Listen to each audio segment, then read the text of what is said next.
Santiniketan, abode of peace. Bangla ভাষায় যার অর্থ হলো শান্তির আবাস। বোলপুরের এই শান্তি স্থানটি প্রত্যেক শীতে বাঙালি পর্যটকদের কাছে হয়ে ওঠে সবথেকে জনপ্রিয় উইকেন্ড ডেস্টিনেশন।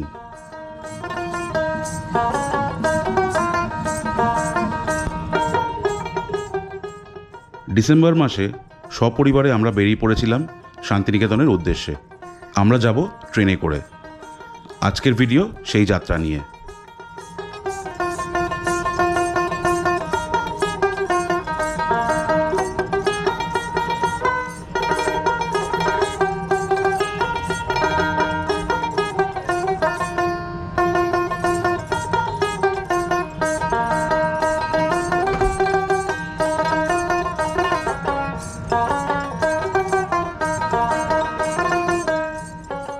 নমস্কার, এই মুহূর্তে আমরা আছি হাওড়া স্টেশনে। আজকে হাওড়া থেকে আমাদের ট্রেন 12337 শান্তিনিকেতন এক্সপ্রেস বোলপুর শান্তিনিকেতনের জন্য আমরা এখান থেকে আজকে রওনা দিচ্ছি।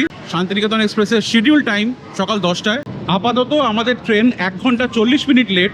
এখন 11টা 40 বেজে গেছে এবং 10 মিনিট আগে অবধি আমরা জানতাম না আমাদের ট্রেন কখন আসবে এবং কোন প্ল্যাটফর্মে আসবে। অভিজ্ঞতা, আমি চাই এখন ট্রেনটা তাড়াতাড়ি ছাড়ুক। লাগেজ আছে, পেরেন্টস আছে, তাদের সাথে এতটা হেঁটে প্ল্যাটফর্ম দিয়ে এসে ট্রেন ধরা, প্রায়ার যদি কোনো রকম অ্যানাউন্সমেন্ট না হয় তাহলে খুব ডিফিকাল্ট হয়ে যায়। আমাদের আজকে ইনিশিয়ালি কুলিক এক্সপ্রেসে যাওয়ার কথা ছিল শান্তিনিকেতন। কুলিক এক্সপ্রেস 8:55 হাওড়া থেকে ছাড়ে, কিন্তু কালকে সন্ধেবেলায় হঠাৎ একটা মেসেজ আসে যে কুলিক এক্সপ্রেস বর্ধমান বা বর্ধমানের একটু আগে থেকে ডাইভার্ট করে দিচ্ছে। কারণ কিছু জানা যায়নি। মেসেজ এসছে টেকনিক্যাল রিজনের জন্য বোলপুর দাঁড়াচ্ছে না। তো ফ্যামিলি নিয়ে যাচ্ছি, ওই জন্য আর চান্স নিলাম না। কালকে রাত্রিবেলায় কুলিক এক্সপ্রেস আমরা ক্যান্সেল করেছি। আর ওই ট্রেনে কিন্তু আমাদের ভিস্টাডোমটা বুক করা ছিল, মানে ইচ্ছা ছিল যে বোলপুর যাচ্ছি, ভিস্টাডোম অনেক নাম শুনেছি কুলিক এক্সপ্রেসের, একটু ভালো এক্সপিরিয়েন্স হবে জার্নি, একটা সুইভেল সিটে বসবো, ভালো দাম দিয়ে টিকিট কেটেছিলাম। সেই টিকিট আমাদের ক্যান্সেল করতে হলো লাস্ট মোমেন্টে, মানে একদম লাস্ট মোমেন্টেই। যার ফলে রাত্রিবেলা এখন 11টার সময় এই ট্রেন বুক করছি শান্তিনিকেতন এক্সপ্রেস, তখন আমরা চেয়ার কার্ডটা পাইনি। আমরা পেয়েছিলাম নর্মাল সিট, যেটা 95 টাকা দাম। ফ্যামিলি নিয়ে স্টেশনে ওয়েট করা বা ট্রেন নিয়ে uncertainty is very bad. Indian রেলওয়েজকে এটা ঠিক করতে হবে। এখন আশা করছি যাতে তাড়াতাড়ি ট্রেনটা ছাড়ুক আর শান্তিনিকেতন পৌঁছাই, কারণ আজকে ওখানে আমাদের কি অনেকগুলো প্ল্যান আছে। যদি দেরি করে পৌঁছাই সেই প্ল্যানগুলো আমরা এক্সিকিউট করতে পারবো না। আর এই ট্যুরটা আমাদের কিন্তু যেরকম প্ল্যান ছিল সেরকমভাবে যাবে না।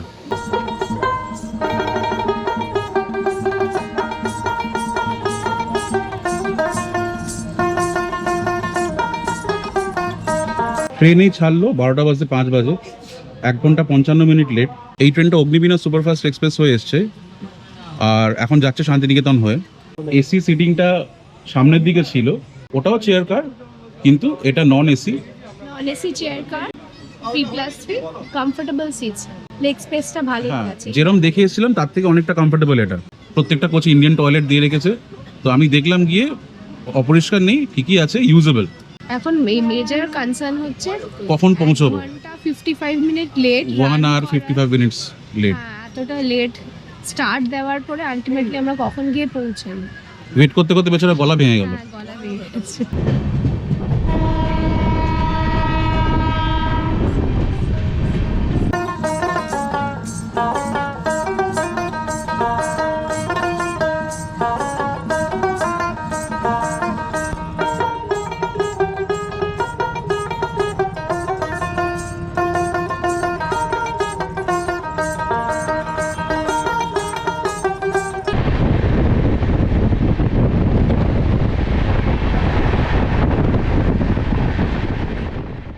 শক্তিগড় স্টেশন অবধি ট্রেন খুব দ্রুত গতিতে চালিয়েছিল।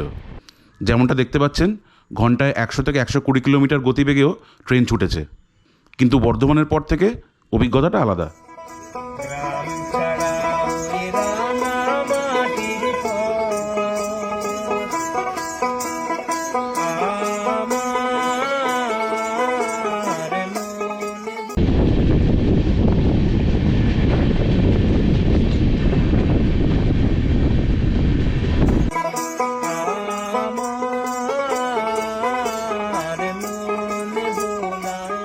ট্রেন এসে পৌঁছালো তার প্রথম স্টপে, এই হাওড়া থেকে বোলপুর শান্তিনিকেতন যাওয়ার রাস্তায় প্রথম স্টপ বর্ধমান জাংশন।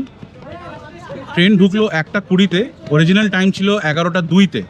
মানে বুঝতেই পাচ্ছেন ওভার 2 আওয়ার্স, মানে 2 ঘন্টা 18 মিনিট ট্রেন লেট করে বর্ধমানে ঢুকছে। এই বর্ধমান শহরের সাথে আমার একটা পুরনো সম্পর্ক আছে, যখনই এখান দিয়ে যাই বেশ নস্টালজিক লাগে। এককালে আমি এখানে নিজের মাস্টার্স করার সুবাদে অনেকবারই এই শহরে এসেছি। খুবই সুন্দর একটা জায়গা, আমার খুব ভালো লাগতো সেই সময় বর্ধমান, বহু যুগ আগে। যার ফলে যখনই ট্রেনে বাসে গাড়িতে বর্ধমানের উপর দিয়ে যাই বেশ একটা নস্টালজিক ফিলিং আসে, এই শহরটার প্রতি একটা আলাদা টান আছে। যাই হোক, এখন এই শহর ছেড়ে আমরা বোলপুরের দিকে এগোচ্ছি। ট্রেন আবার এখান থেকে ছেড়ে দিয়েছে, দেখা যাক এখান থেকে আমাদের বোলপুর আর কতক্ষণ লাগে।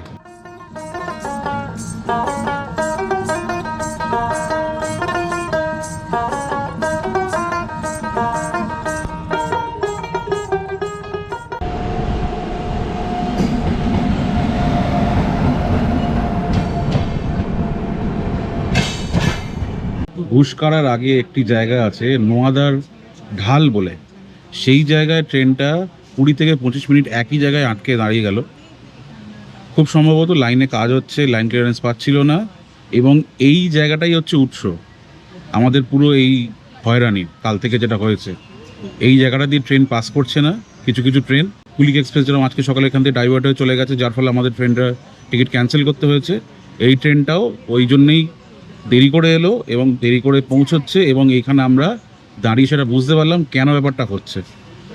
এই কাজগুলো যে কখন করা উচিত না আমি জানি না, কিন্তু এই হয়রানি আমরা ডিজার্ভ করি না।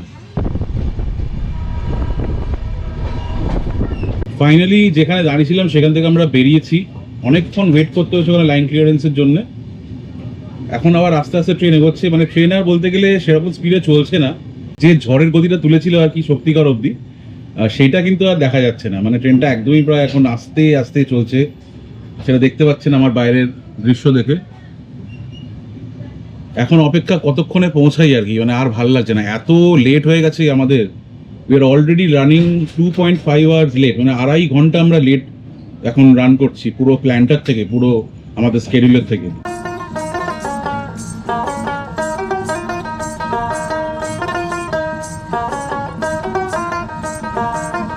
ফাইনালি আমাদের ট্রেন এসে বোলপুর শান্তিনিকেতন স্টেশন পৌঁছেছে। এক্স্যাক্টলি 2:55-তে এসে আমরা পৌঁছলাম। ট্রেন ছেড়েছিল হাওড়া থেকে 11:55, মানে এক্স্যাক্টলি 3 ঘন্টা লেগেছে আমাদের আসতে। অ্যাকচুয়ালি ট্রেনটা 10টায় হাওড়া থেকে ছাড়ার কথা ছিল। এটা কোনো দুঃস্বপ্নেও ভাবিনি যে এতটা লেট হয়ে যাবে আমাদের এখানে ঢুকতে। পুরো বেলাটাই গড়িয়ে গেল। একটা জিনিস থেকে ভালো লাগলো, এই বোলপুর স্টেশনে কিন্তু এসকেলেটর আছে, যেটা বয়স্কদের জন্য খুবই সুবিধে, কারণ সিঁড়ি কিন্তু অনেকটাই হতো না হলে। এখন বেরিয়েছি স্টেশন থেকে।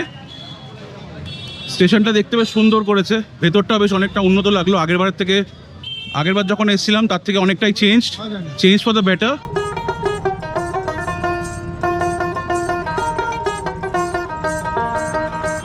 বোলপুর স্টেশন থেকে আমরা টোটো ধরে যাচ্ছি এখন শান্তবিতান।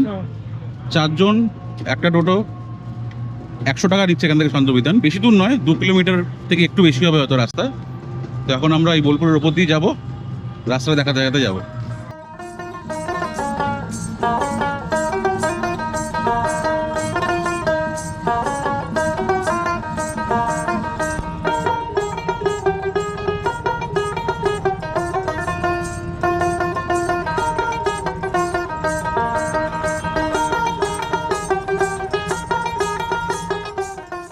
আমরা পৌঁছে গেলাম এই ট্রিপে আমাদের থাকার জায়গা, ওয়েস্ট বেঙ্গল ট্যুরিজম প্রপার্টি শান্তবিতান। এই সিরিজের পরের ভিডিওয়ে থাকবে এই শান্তবিতান প্রপার্টির ট্যুর এবং আমাদের শান্তিনিকেতনের প্রথম দিনের ঘোরার ডিটেলস। আশা করছি সেই ভিডিওতেও আপনাদের সাথে পাবো। থ্যাংক ইউ ফর ওয়াচিং, ভালো থাকবেন।